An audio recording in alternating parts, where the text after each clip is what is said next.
LOCO is very interested in a new little transmission project between Plattsburgh, going underwater through Lake Champlain, and tying into Essex or somewhere else in that region that would allow, as one option, the unbottling a lot of the wind in the North Country of New York. One of the problems that they're having is they have a huge wind resource up in the North Country in Western New York, but they have very expensive means of getting that delivered to the load centers in New York City and in that metropolitan area. So one of the options in terms of bringing existing and bottled wind resources from northern New York into Vermont to help us meet this goal. The third thing I have down here is some biomass. Currently, we have the McNeil Wood Plant and the Reigate Plant, which are about 70 megawatts of biomass. They, because of their age, may likely not qualify for the RPS, but we could do some additional wood chip or related biomass projects very easily and match up and meet a good portion of the requirement. And then I've just thrown in here some small new hydro and a small amount of conservation and a little bit of solar and distributed energy. Anyone that's read some of the stories in the Herald recently, I can't remember, I think it was AP, it wasn't Gordon's story the other day, about the new state program, which in the industry we call feed-in tariff, but essentially we have set standard offer rates and solicited up to 50 megawatts of renewable resources, and this was all that they just revealed the list of entities today that had qualified for that. And there's I think it's like 25 megawatts of solar and 15 megawatts of biomass, and I assume there's probably some small wind and other things in there. So I put just half of that in here in terms of another way for us to meet without a lot of big wind in Vermont, and we're going to go that. And last year I have, if we wanted to look at, if we did not want any local wind in Vermont, how could we go about meeting the RPS of 20% between now and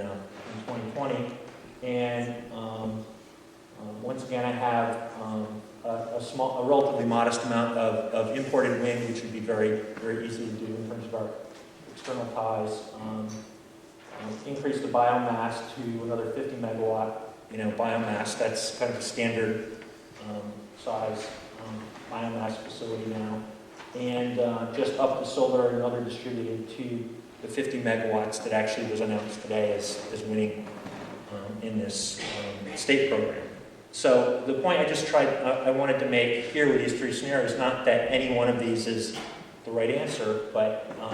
certainly, one option is to build a bunch of wind farms on the ridge tops across Vermont, and that we all know physically we can do that.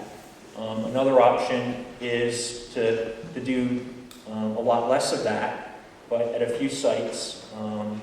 that maybe are further away from population centers, don't have some impacts. Maybe you're not as visually intrusive as the local one here. And there's even ways for us to look at this where we could do no local wind in Vermont and meet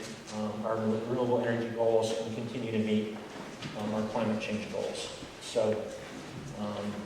I think one of the misperceptions that a lot of people have when a lot of people ask me about, if we don't do this project or we don't do another project, how do we resolve these issues? I think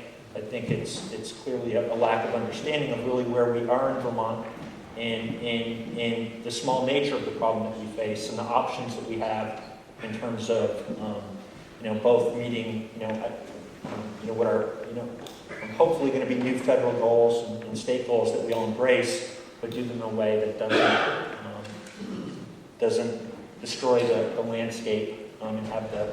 human health effects that people may be concerned about from some of these larger scale wind projects. And just to go to the last slide, and just because we don't have enough to worry about, this is something that's being discussed by our friends at the American Wind Energy Association, American Electric Power, which is one of the bigger coal producers in the country, and is buried in federal legislation that very likely may pass. But what's been decided is that we need to build a new 765 kV high voltage electric system from the Midwest to the Northeast and Southeast to deliver all that beautiful wind generation out in the Dakotas and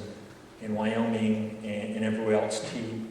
the people of the Northeast that can't solve their own renewable problems, and that we would all have this paid for,